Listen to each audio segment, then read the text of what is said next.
Traditionally, the female is the cultural foundation of any home. That is why we call traditional wives homemakers, while her antagonist is the legendary home wrecker. The homemaker makes the home, while the male traditionally protects, provides, and builds upon whatever that foundation may be. So when any man chooses to take a wife of a different culture, he decides with his actions that her culture will be the foundation of the house. Now, there are many possible racial combinations, but a common one is the black-white male-female coupling, right? This is the one that is most anecdotally relevant to me, right? In these, you'll see insecure people try to argue that the male dominates the cultural identity of the house, or at least that he should. However, that is neither true nor healthy. That's just about trying to gain a cultural advantage over whites by reversing Jim Crowian logic, right? The reasoning is, according to the now bygone politics of Jim Crow, which are neither scientific nor even in effect anymore by generations, that if they were to impregnate a white woman, that single drop of that black male's DNA basically means that they effectively genocided a European bloodline, and then that's it, right? That's black supremacy, when in actuality, scientifically, objectively, it's just not actually true. If you need more info on that, I've published a multitude of videos on the topic. So I'm not going to go so far into that aspect of the science in this video, but by all means, peruse my channel and you'll be able to see it. So anyway, it's a huge contributing reason. That mentality, that modality is a huge contributing reason why interracial relationships between black males and white females are stereotypically known to be abusive, right? And stereotypically is the key word. Right, the black male often inflicts his cultural view on the whole house like an insecure lion, instead of understanding that his actual role, if he knew anything or cared anything at all about building his civilization, is to merely protect, provide, and build upon the foundation of the home that the female sets. So if a black man wanted his home African made, then he should have taken an African homemaker. It's that simple. Right, so when I took a daughter of Europe to be my bride, a European homemaker, I made a very aware and conscious decision to protect, provide, and build, as well as, if necessary, die for a culturally European dominant home, regardless of what this or that social group or ethnic group thought of me, peer pressured me to do, or made fun of me for. If instead I'd hypothetically suppress or urge the female to suppress her own culture while using her eggs to procreate, I'd instantly become abusive. And this would manifest in the form of needing to attack her self-esteem, preventing her from teaching X, Y, or Z from her own cultural ancestral knowledge, which would then trickle down into a myriad of neurotic psychological consequences for the children. The well-known but not well-understood identity-based psychological issues found in most mixed-race cross-cultural children. Right now, that does not mean that the father should have no cultural influence, only that for the most critical developmental years of the children's upbringing, naturally being more mother-focused, the woman's culture should take precedence. And the effects of doing so are completely natural. That child is biologically designed to feel something a bit more for the women of that respective culture if that male in the relationship is properly K-selecting rather than R-selecting with any measure of self-awareness. And really, even if he is R-selecting, just the simple fact that it's whatever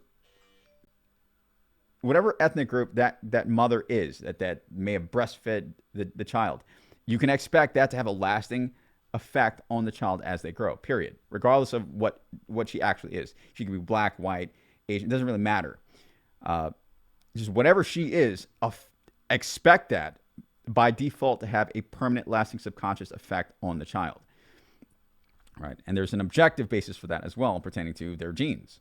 Right? So, K-selection, because I understand that not everyone watching this video may understand what that term means. K-selection is a scientific term of developmental psychology that pertains to raising children with adequate resources and attention. The nuclear family model that focuses on quality parenting as the survival strategy of the genes rather than R-selection, which is the broken family model of producing a high quantity of children devoid of quality environments or focused parenting. Right? In other probably oversimplified words, K-selection is quality over quantity, while R-selection is quantity over quality. right? In a case-selected interracial house, with a woman's culture being foundational, being the foundation of the home, as it's made, when the father or the people of the father's culture, or the primary culture, because like in my case, I am interracial. So I'm both in an interracial marriage while being interracial myself. So I'm going to use the word primary culture, the father's primary culture. In other words, that which is physically, phenotypically determined. Right. For example, I'm interracial, but I'm black dominant. My kids are white dominant, so to speak. And that's basically a term I came up with to simplify how they visually look. So the initial judgment of where I belong,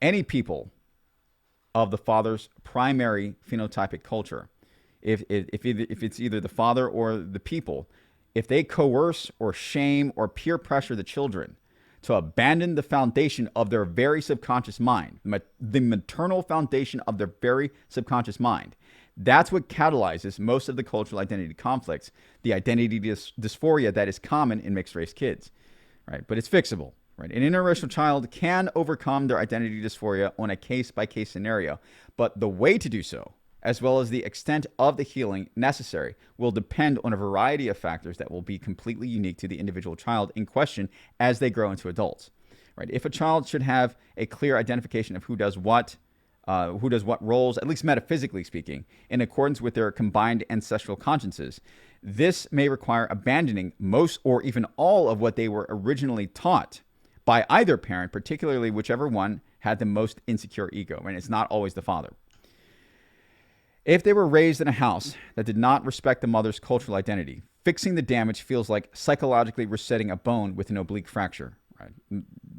Once the kid reaches a certain age, they just basically crystallize their habits, they crystallize their mind, and they don't want to go all the way back and fix themselves. It's better to just remain with whatever, well, not better, but it's easier for them to just, it's less painful for them to just remain with whatever complex they have. I disagreed and actually went back and fixed it, which took years and a lot of solitude, right? As I traveled the world for about 20 years, right? So it ultimately comes down to a matter of how emotionally strong that child is, how much pain they can take as they reset that bone while establishing their Platonian place in society. Now, note, establishing is the key word here. What you'll most often find to be the theme is finding your Platonian place rather than establishing. One is based on social acceptance and one is based on internal acceptance. I said establishing their Platonian place in society, figure out who they are inside and getting that correct in order to say, no, this is who I am, this is what I'm about, and this is where I fit into society, rather than, oh, this group doesn't accept me or that group doesn't accept me. That's actually, I would say that's very emotional. It's a sign that they are very emotionally weak. And I'm not saying that to insult them. I'm saying like, hey, you might, as it's a sign that they're weak. So perhaps whoever it is that this might pertain to, you might want to work on that. Right? You probably should look within for where you truly belong, where your true tribe is, to find the genuine contentment for your identity, the stability of your identity, and the contentment for your overall life and livelihood, as well as the overall happiness for the people around you. So with that in mind, the way to do that I found is to start with your mom. Regardless of what your environment taught you, regardless of what either parent taught you, or what your initial peers think, or what you may even initially see in the mirror, because race is not a monolith. Your identity, the human consciousness is not a monolith, right? It's way, the human genome is way more complicated than that.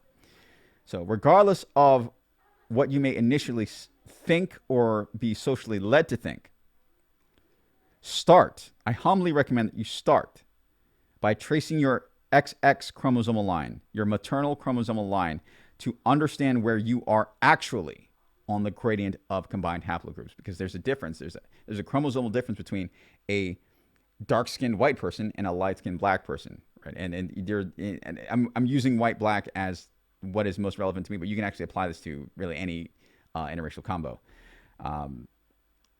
Someone like me is actually objectively a dark-skinned white person. And while that may seem laughable, and it is laughable to a lot of people, at least in the current status quo of modern society, it is actually a very real thing. It's not socially acceptable to admit that that's what you are and to represent that, but it is the truth, right? Pertaining to the chaos that modern society is finding itself increasingly falling within. All right, so start with your mom, trace it back several hundred years, and see, okay, who are you truly? Where are the vast majority of your subconscious? Because children are not actually born tabula rasa. Where are your genetic memories coming from? Despite whatever you may see on the surface, and go all the way back there, whatever that is, that's your more objective foundation, verifiable by genealogical agencies who can perform the genetic research for you if you need that much help. In many cases, you may not. Just simply look at your family tree. Now, of course, me saying any of this does not mean that there is no value to the XY chromosomal path. The XX may have a higher quantity of genes. The XX may have a higher quantity of genes, but the development of a human being is not as simple as quantity over quality, as each have different roles of activated or deactivated genes of varying instrumental values, regardless of what parent they came from.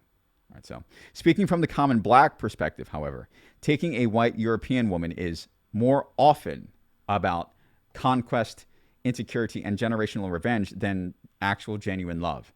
That absolutely does not mean that genuine love cannot bloom in black-white scenarios. It absolutely can and does every day.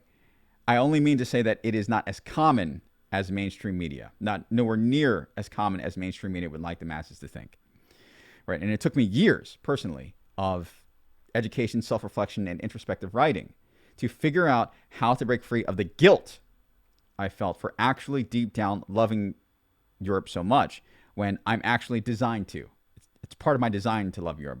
If you were to scan an interracial person's brain like myself, if you were to scan my brain with something like an MRI or an EEG and then flash pictures of varying racial groups, it makes evolutionary sense why my brain would identify many Europeans as in-group in modern Western society. It's not because of Stockholm Syndrome, because the definition of Stockholm Syndrome, there's actually very clear qualifications for that, and in actuality, no one's held me hostage. It's not like that. Right. But it's what many pro-black people want to think of as true, because the alternative is actually very painful. It is to face the reality of how they are truly losing what they perceive in their narrative to be a cultural war. Right. So long as people like me are suffering from, in their minds, in their assessments, something like Stockholm Syndrome, then it makes them feel better about themselves. When in actuality, you can just observe from life outcomes. People like me we're not suffering from anything like that. You can actually look up the technical definition of Stockholm Syndrome, and people like me simply do not actually fit the criteria. I was born this way. Right? I was raised this way. And nobody enslaved me, unless we're talking about taxes. Then that's different, but that's everybody universally. I'm not in love with the IRS. That would be Stockholm Syndrome. Right? But no, it is healthy. It is correct.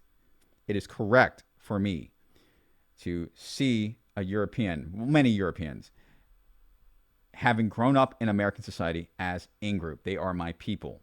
And I don't care who laughs at me for it. This is the actual truth. And people like me are getting really tired of feeling guilty about that when it's in our blood to feel that way. So, what screws many kids up is how they are too often shamed and chastised into feeling bad about why that is, right? So they are socially pushed into going against the grain of their own chromosomal subconscious nature, while having been born to have a maternal attachment to the primary kind of woman who raised them, or women who raised them, right? So they are socially pushed into hating their own mothers and simultaneously hating themselves, even if they don't necessarily admit it to themselves, right? The actual true self-hatred when it comes to interracial people like me. And I figured this out along my 20-year world-traveling path of self-acceptance and self-actualization, not self-denial and self-hatred, Or it's actually reversed. So if you are a grown man, do not go into any interracial relationship while naive, lacking empathy for the scientific fact that your children are evolutionarily not the same as you. Their very bone marrow is most likely different than yours. You decided to make a massive chromosomal change to your bloodline, and if you want to maximize your children's ability to prevent identity dysphoria or other disorders tied to that, such as depression or whatnot, whatever maternal cultural foundation you choose to mother them, both biologically and environmentally, when they are born, will stick with them for the rest of their lives. All right, the question is merely, will they begin to psychologically repress their deepest nature and develop a complex due to what was primarily abusive parenting to appease you? That's the question. All right, so, and remember, it is not just simply about their minds, because our thoughts have a direct influence upon our cellular development. They will likely deactivate or repress their actual empirically traceable ability to fully neurologically perform at their true peak, their peak potential, as well as biologically adapt to whatever climate may be the respective geographic location and climate. It literally affects their health. If your parenting is in order, it flat out won't matter if people outside of the home make fun of them or push them to be this or that, because their identities will not be determined by what other people think of them, as they are not trapped in the complex developed from abusive parenting, even if that abusive parenting is not self-aware of how abusive it actually is, because they will have instilled in them the inner strength necessary to be who they truly are, who they're truly supposed to be, to tap into their full potential, because their home was in order. So in summation, if you must enter, in general, I would actually recommend most people to stay out of them. But I'm not anti-interracial. Obviously, I'm not anti-interracial dating. Right? So in summation, if you must enter an interracial marriage at all, be man enough to take full responsibility for the kind of woman you chose and what that means about the cultural foundation of the child's mind, what that will be. For if you raise them to repress that, they will likely develop a complex of self-denial and self-hatred with a variety of unhealthy defensive mechanisms that are out of sync, that is out of sync with who they objectively are as different from you. So if you're really about your original cultural legacy, if you're like very pro-Chinese and like you're about the Chinese legacy or whatever legacy is respective to you, if you're not black, right, then do not choose a mate. Do not choose to mate with women who are not of that legacy, right? If you marry a woman, you are never just simply marrying her. You are actually marrying her, her family, and her people. If you don't want a European home, do not put a ring on a European homemaker. You will become abusive to both her and your children, likely permanently scarring them both if you married her without love for her and her people, with awareness for the permanent changes you are making to your own bloodline, and taking responsibility for that like a man. If any people of any culture of any side of the equation make fun of or outcast you for it, do not play victim. Know that you chose your path. The question is, are you man enough to stick by it? Are you noble enough in character to follow the course of action that you chose with rectitude until its end?